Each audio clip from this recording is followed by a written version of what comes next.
The world of artificial intelligence is at crossroads, as if a guerrilla Chinese army has attacked the mighty US establishment, crushing them down. No, it's not a warfare, but a sudden shock by a Chinese AI startup called DeepSeek, which has shaken the whole technology and AI space. This AI breakthrough has leapfrogged the world. I think we should take the development out of China very, very seriously. A game-changing move that does not come from OpenAI, Google, or Meta. There is a new model that has all of the valley buzzing. But from a Chinese lab called DeepSeek. The rise of Chinese AI chatbot DeepSeek has taken the world by storm. DeepSeek AI from a Chinese company should be a wake-up call for our industries that we need to be laser-focused on. DeepSeek, the Chinese AI company that shook up Silicon Valley. It took on American tech giants. Its AI models are cost-efficient and powerful. They are built on less advanced chips, yet they perform just as well as their Western counterparts and rivals. The result? A massive market shock. Tech stocks plunged. $1 trillion wiped out in a single day. In the NASDAQ, 600 points lower, nearly 3%, on track for one of its worst days in the past 2 years. And here's why. There's a Chinese startup that few people had ever heard of until the past few days, and it has emerged as a real player in the AI arms race. It's called DeepSeek. In a single day, US NASDAQ fell by 3%. Philadelphia Semiconductor Index fell by 9% and Nvidia alone plunged 17%, losing $500 billion market cap. The reason? DeepSeek has built a far more efficient AI platform with only 2,000 Nvidia chips compared to OpenAI's 16,000 chips. And the most fascinating part, it pulled down the development cost by a scale of 99%. This triggered a severe bloodbath for the coveted American tech supremacy. This presentation is not about the technicalities on how DeepSeek could pull down the game, but it is about looking at ourselves. Where is India's place in this clash of titans? Are we just spectators, and where do we stand? The core issue plaguing us as a nation is that we have become quite knowledge averse. For over 2 centuries, it has been systematically programmed to be like this.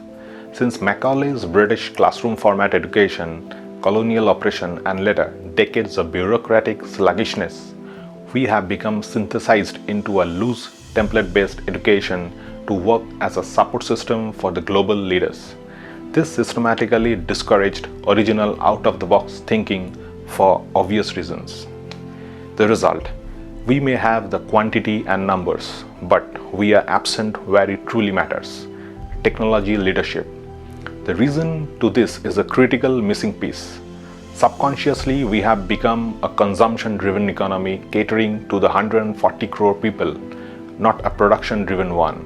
So psychologically, this has crippled us and killed the inspiration to think in first principles out of the box.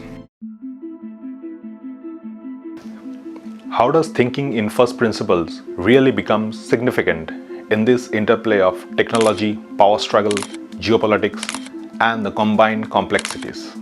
Imagine this.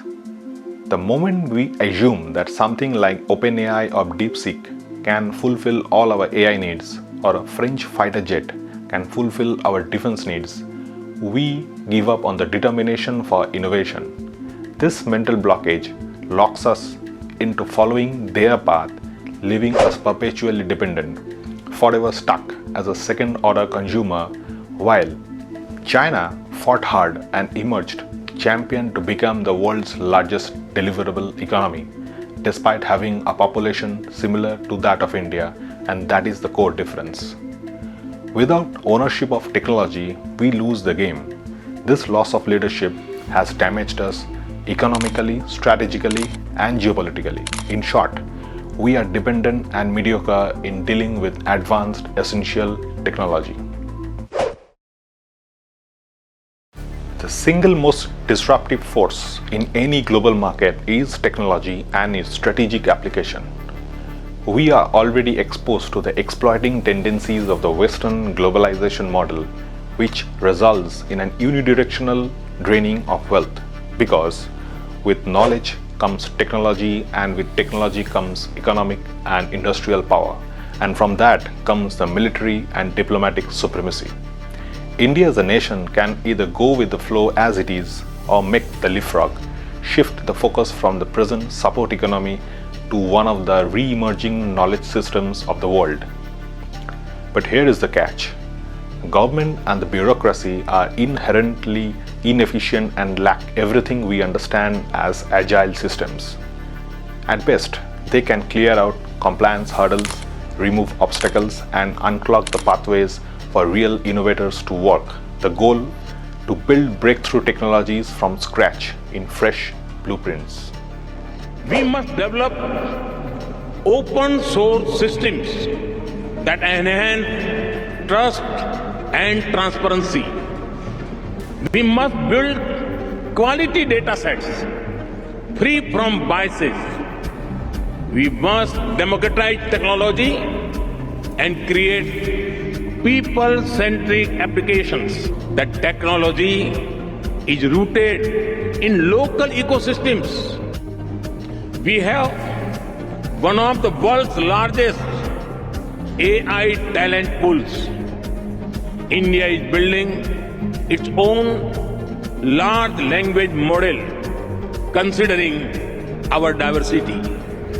And India is ready to share its experience and expertise to ensure that AI future is for good and for all.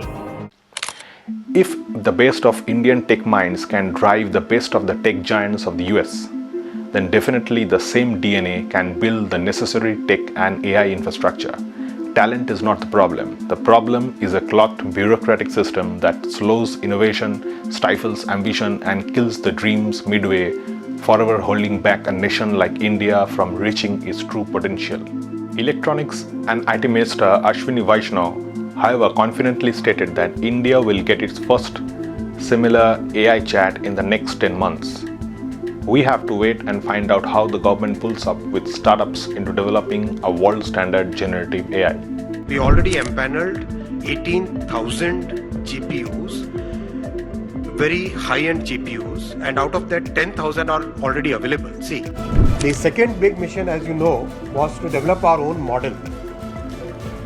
And over last almost 1.5 years, our teams have been working very closely with the startup ecosystem, with the researchers, with many professors. We have created the framework which will be launched today, that there are at least 6 major developers who will be able to create foundational models in the next 8 to 10 months on the outer limit. India has already procured 18,000 NVIDIA chips, which DeepSeek took only 2,000 similar to get built. But still, this will be a follow-up act, and everything is not just about AI. It is about all the existing spectrums of knowledge and technology. It's about the innovation culture of India. Coming to the final part, where do we wish to stand when the world is going through major transitions? Why is it that rarely we are able to build something which catches the first mover advantage? Hence, the 4-point restructuring to get things done. This classroom format education was designed by the British to alienate Indians from their heritage and train them for the sustenance of the British Empire. Fast forward to today, it is fundamentally still the same. Fosters mediocrity, suppresses innovation and critical thinking.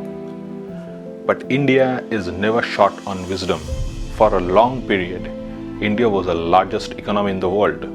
The present India is still nowhere close to owning the technology and industrial knowledge it had at its peak. So, things did not develop randomly. India, or Bharat's own knowledge systems, did vividly excel in devising the most critical mathematical equations, astronomical projections, scientific theorems, engineering marvels, steel, medicine that mankind had ever seen, alongside solving complex philosophical challenges. So when Japan has seamlessly integrated their ancient wisdom into modern industries, why can't we spark the same creativity, self-reliance and innovation to become a strong knowledge system? When a culture embraces risk-taking and legitimizes failure, then it easily breaks the intellectual stagnation to spark original thinking. Now let's ask, why can't Indian billionaires and industrial giants take the risk and step up as homegrown VCs? Why should Indians depend on Chinese or American venture capitalists to fund the ideas? Because it is a Chinese quant fund, high flyer, that funded the talk of the town, DeepSeek. Merit expands through intensive research. So world-class R&D isn't a choice. It is the backbone of leadership, power and prominence. The recent economic survey pointed out that India's R&D investment as a percentage of the GDP stands at just 0.64%. This is terribly low compared to China, which is at 2.41%, US 3.47% and Israel 5.71%. Also, the private sector's contribution to R&D in India is just at 36% of the country's GERD, when China and US each contributes nearly 80%. If we want to cut through mediocrity and lead in solving the world's future challenges, we can't go loose on the intellectual infrastructure. We have to shift towards a knowledge economy and cannot afford to remain as a support economy. Even with talent, innovation and funding in place, an inefficient administration can and has sabotaged India's progress quite a lot. India's all-in-all bureaucracy, still a remnant of the colonial system, must be stripped of its inefficiency, corruption and red tapes. Because path-breaking innovation needs unclogged channels and streamlined policies to translate the vision into reality.